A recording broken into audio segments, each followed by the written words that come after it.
Good morning, student. Today we discuss about the class 7 chapter number 1 from civics. Democracy, historical development and its key features. Today we discuss about the democracy. Democracy means लोकतंत्र. लोकतंत्र के बारे में चर्चा करेंगे. कैसे इसकी उत्पत्ति हुई, क्या इसका अर्थ है, इस सब के बारे में डिस्कस की शुरुआत सबसे पहले हम मीनिंग ऑफ डेमोक्रेसी से करेंगे. मीनिंग ऑफ डेमोक्रेसी, जो ये डेमोक्रेसी वर्ड है, ये ग्रीक वर्ड डिमोस और केटोस दो वर्डों से मिलकर बना है. Demos and kratos. Demos and kratos. Demos means होता है पीपुल यानी लोग, और केटोस का मतलब होता है रूल ऑफ गवर्नमेंट. डेमोक्रेसी का वास्तविक रूप में जो अर्थ होता है वो होता है जनता का शासन. जनता का शासन को ही हम डेमोक्रेसी कहते हैं. प्रजातंत्र कहते हैं, जहाँ प्रजा अपनी सरकार खुद चुनती है. इब्राहिम लिंकन जो अमेरिका के राष्ट्रपति भी थे, उन्होंने परिभाषा दी है. इब्राहिम लिंकन ने जो परिभाषा मैंने लिखी है, ये वास्तविक रूप में जो डेमोक्रेसी की परिभाषा देने का जो वास्तविक से इब्राहिम लिंकन से जाता है. उन्होंने जो परिभाषा दी है, democracy is the government of the people bye the people and for the people. Democracy किसे कहते हैं, इसका वास्तविक अर्थ जो है, डेमोक्रेसी एक ऐसी गवर्नमेंट, एक ऐसी संस्था है जो जनता के लिए, जनता के द्वारा ही बनी हुई सरकार को हम कहते हैं democracy. Democracy is a government of the people. जनता के लिए, जनता के द्वारा चुनी हुई सरकार जो जनता के लिए ही कार्य करेगी, उसके लोक कल्याण के लिए ही कार्य करेगी, ऐसी जो संस्था है वो डेमोक्रेसी में ही संभव हो पाती है. और भी मैंने परिभाषा लिखी है. Democracy is the system of government based on the principle that the state power is vested in the people and may be used by the people or their elected officers under a system of free election. Democracy में जो system चलता है government चुनने का, वो चुनने का जो सिस्टम है, उसमें पूरे जो पावर है वो जनता में ही नहीं होता. जनता डिसाइड करती है अपने प्रतिनिधि को, और वो प्रतिनिधि आगे चल के सरकार बनाता है और जनता के लिए कार्य करता है. तो ये जो डेमोक्रेसी सिस्टम है, प्रजातंत्र में, इसमें जनता ही सर्वोच्च होती है. जनता चाहे तो एक प्रधानमंत्री या मुख्यमंत्री या राष्ट्रपति, प्रधानमंत्री, इनको चाहे तो हटा सकते हैं. जब वो इलेक्शन आते हैं तो वो उसका मतलब जन कल्याणकारी कितने कार्य किए हुए हैं उसके आधार पर उसका चयन करती है. चयन करने के बाद अगर अपने कामों में खड़ा नहीं उतरता तो उसको अगले 5 सालों के लिए चयन उसका रद्द भी कर सकते हैं. ये जनता के पास जो पावर दिया गया है, ये डेमोक्रेसी में ही दिया गया है. मैंने पहले का डेमोक्रेसी में जनता को चूज करने का अधिकार है. अपने प्रतिनिधि को वो अपने स्तर पर अपने प्रतिनिधि को क्या चयन करती है, और चयन करने के बाद 5 साल के लिए उस प्रतिनिधि को देखते हैं कि वह कितना कार्य कर रहा है. अगर वो अपने कार्य में खरा नहीं उतरता है तो आगे 5 सालों के लिए उसको मौका नहीं देगी जनता. ये जनता की जागरूकता पर निर्भर है कि वो कैसे प्रतिनिधि को चुनती है. सीधे जो डेमोक्रेसी में इलेक्शन जो प्रोसेस होती है, उस इलेक्शन प्रोसेस में सीधे जनता अपने प्रतिनिधियों को चुनती है. ये वास्तविक रूप में जो डेमोक्रेसी है वो कहता है जनता का, जनता के लिए, जनता द्वारा किया गया कार्य जनता के लिए जनता द्वारा जो कार्य करेगा वही वास्तविक रूप में डेमोक्रेसी है। जब जनता को कोई कल्याणकारी कार्य नहीं देके जाते वहाँ डेमोक्रेसी नहीं होती। तो ये डेमोक्रेसी का जो वास्तविक अर्थ है।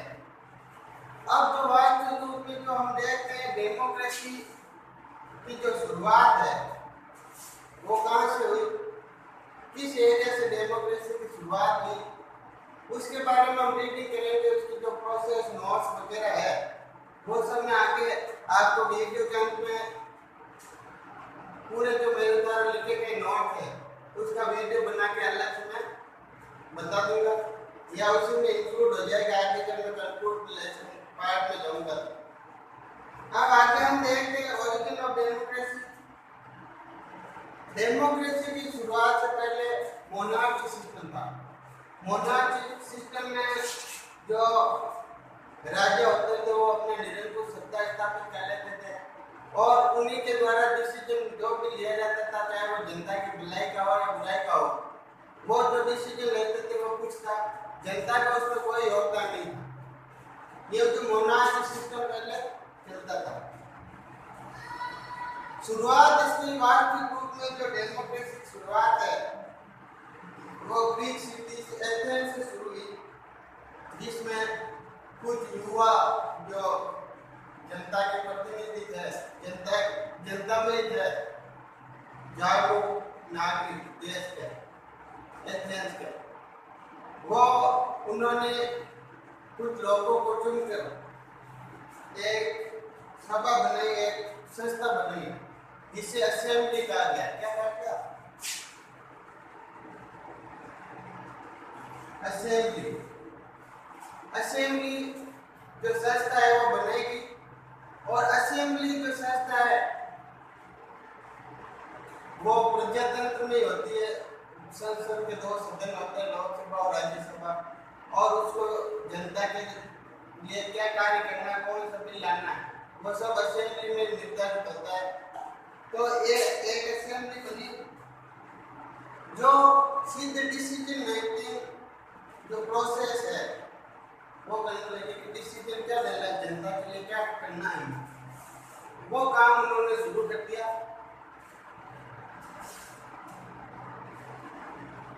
उसमें जो संस्था बनी थी वो, उसमें जो वुमेन थे और स्लेव पीपल जो दास है उनको अधिकार नहीं था असेंबली में प्रतिनिधियों को चुनने का। बाकी जो अदर रेजिडेंट थे एथेंस के वो चुन सकते थे सिर्फ महिलाओं को, और जो नौकर या दास दासी हुआ करते थे उनको ये अधिकार नहीं था कि वो मतलब अपने प्रतिनिधियों को अपनी सरकार को चुन सके।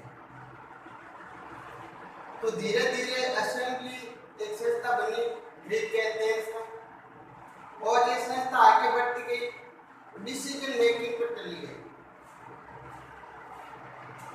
फिर रोमन एम्पायर में 509 से 17 तक, रोमन एम्पायर में 27 तक है, 509 से 527 तक जो फेडरलिज्म जो संस्था थी वो चलती थी, जिसमें राजा के पास पावर होता था और उनके जो अंडर में मंत्री होते थे राजा के अंडर में, उनको भी बहुत ज्यादा पावर मिला था। तो ये धीरे धीरे स्टेप बाय स्टेप चलता है, जो प्रोसेस चलता है वो स्टेप बाय चलता है। शुरुआत में एक असेंबली नामक संस्था बनी ग्रीक में एथेंस में, फिर रोमन एम्पायर में 509 से 27 तक जो फेडरलिज्म और मिडिल एज में धीरे धीरे ये और पावरफुल होता गया। राजा के अंडर में जो मंत्री थे, मंत्री का जो होते थे वो राजा द्वारा चुने होते थे और वो चुने हुए मंत्री ही डिसीजन लेते थे, राजा नामक था। तो इससे राष्ट्रपति शासन की जो शुरुआत थी, राष्ट्रपति के द्वारा जो डेमोक्रेसी में शासन होता है, उस संस्था की शुरुआत इसी राज्य से, मतलब एक ऐसा संस्था प्रदान होना चाहिए जिसके सिर्फ साइन करते हैं, वो है राजा। बाकी पूरा कार्य कौन करती है? मंत्रिमंडल करती है। पर सर्वोच्च पद देश का राष्ट्रपति का होता है।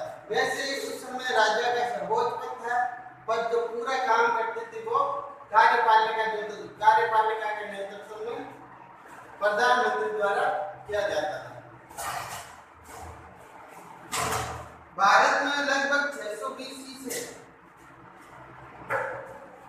600 BC में महाजनपदों की शुरुआत हो गई थी। अलग अलग जनपद बने हुए थे और उन जनपदों पर राजा का शासन था और वो अपने प्रतिनिधियों को हर जगह मतलब हर एरिया में महाजनपद के राजा के रूप में उनको जिम्मेदारी देते थे। तो उसी जिम्मेदारी का वो पालन भी करते थे। कई राजा जनता के लिए अच्छे काम भी करते थे, कई राजा बुरे काम भी करते थे, तो इसके हिसाब से जनता उनको परिप्रेक्ष्य में देखती थी।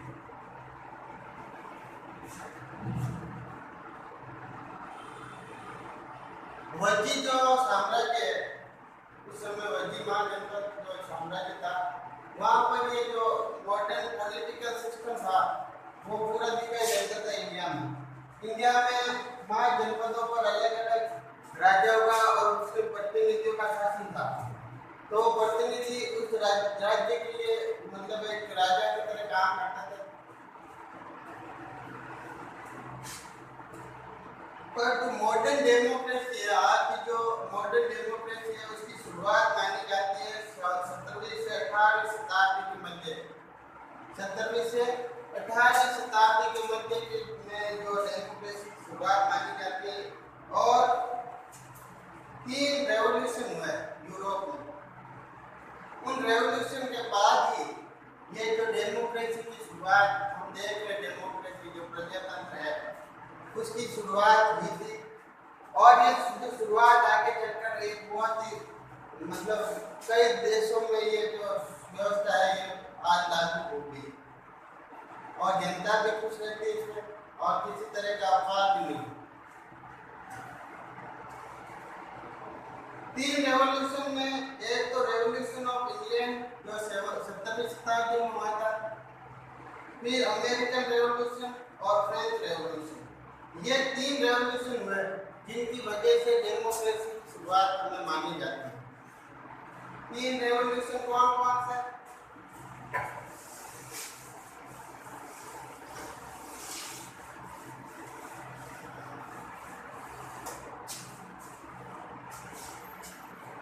रेवोल्यूशन ऑफ इंग्लैंड,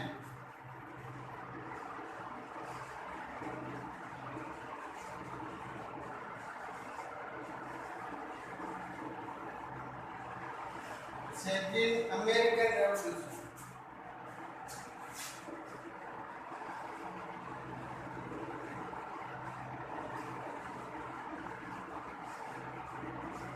जो 1775 से 1712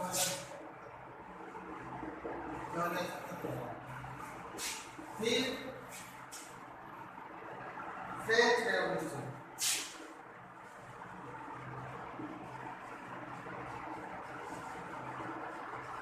जो चला 1789 to 1815। ये 3 रेवोल्यूशन हुए। इसके बाद डेमोक्रेसी की जो ओरिजिन है वो हुआ, origin of democracy.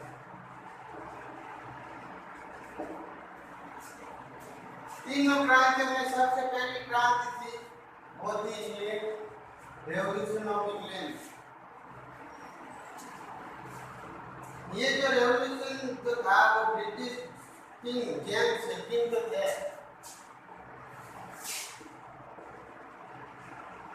James second, उनके विरोध में चलाया गया ये रेवोल्यूशन जो इंग्लैंड में चला। जेम्स सेकंड जो बहुत ही क्रूर शासक थे इंग्लैंड में,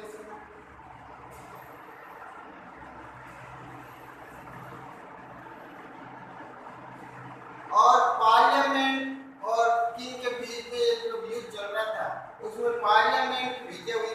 तो पार्लियामेंट नामक संस्था थी उसकी विजय हुई। राजा और पार्लियामेंट में विरोध चल रहा था, उस विरोध का अंत पार्लियामेंट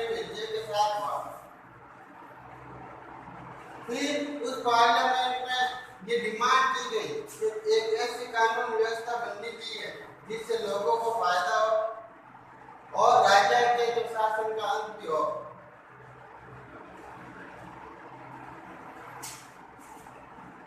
कई जो रिजॉल्व है वो पास किए गए पार्लियामेंट द्वारा, कई चीजों का मंथन हुआ और उस मंथन के बाद ये डिसीजन लिया गया जो भी टैक्स वगैरह जो थे पार्लियामेंट में वो अप्रूव किए गए, राजा की फैमिली के साथ क्या करना था। और जो the bill of right of people pass किया गया 1688 में।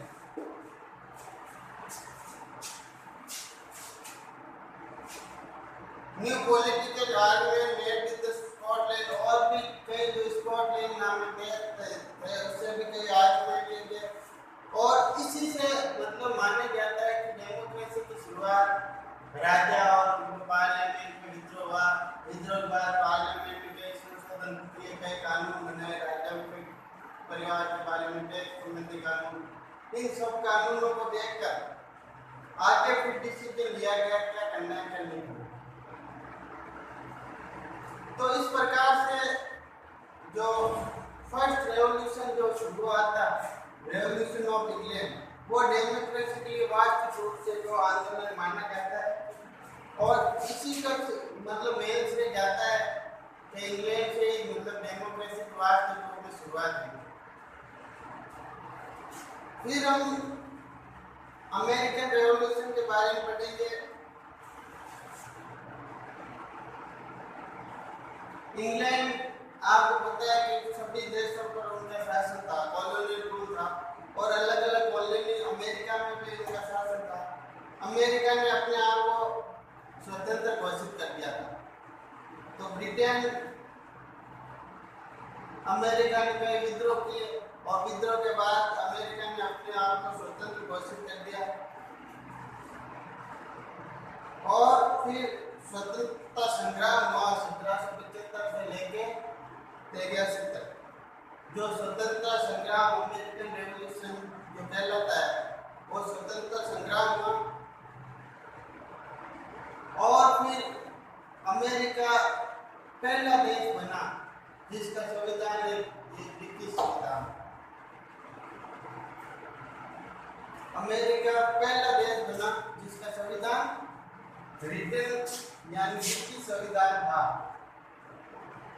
इतने सारे मतलब युद्ध हुआ, कई बार ब्रिटिश सेना पराजित हुई, कई बार अमेरिकन सेना पराजित हुई और ये लगातार संघर्ष को देखते हुए ब्रिटेन ने अमेरिका को स्वतंत्र करने की घोषणा कर दी और पहला जो संविधान बनाया गया लिखित संविधान वो यूएस द्वारा बनाया गया।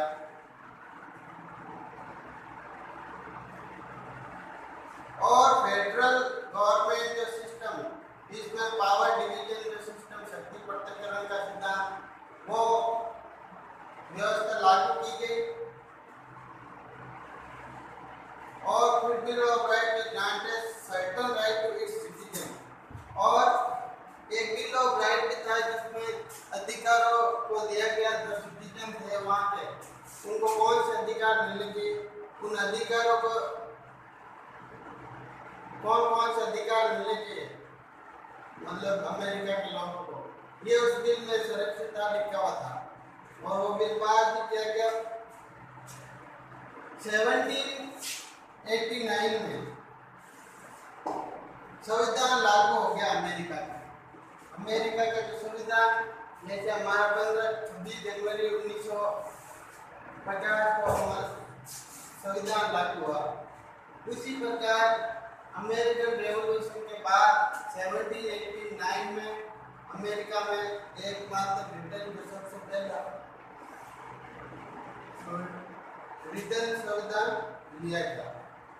अब बाकी जो फ्रेंच रेवोल्यूशन है, अमेरिकन और इंग्लैंड रेवोल्यूशन आज हमने पढ़ा, फ्रेंच रेवोल्यूशन के बारे में डिस्कशन करेंगे।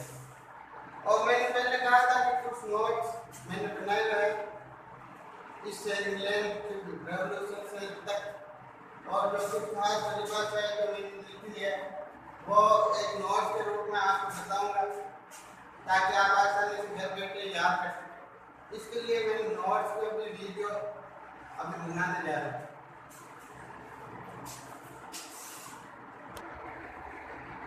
ये जो फर्स्ट लेसन है इसके नोट्स मैंने बनाए हैं। पूरी तरीके से आप देख पाओगे कि ये नोट्स में क्या लिखा हुआ है। आप आसानी से इसको खोल के आप पढ़ सकते हैं। अभी जितना पार्ट जब मैंने पढ़ाया है उतने ही नोट्स मैं बता रहा हूँ। अगले वीडियो में जो जितना पढ़ाएंगे उतने नोट आपको उपलब्ध करा दिए जाएंगे।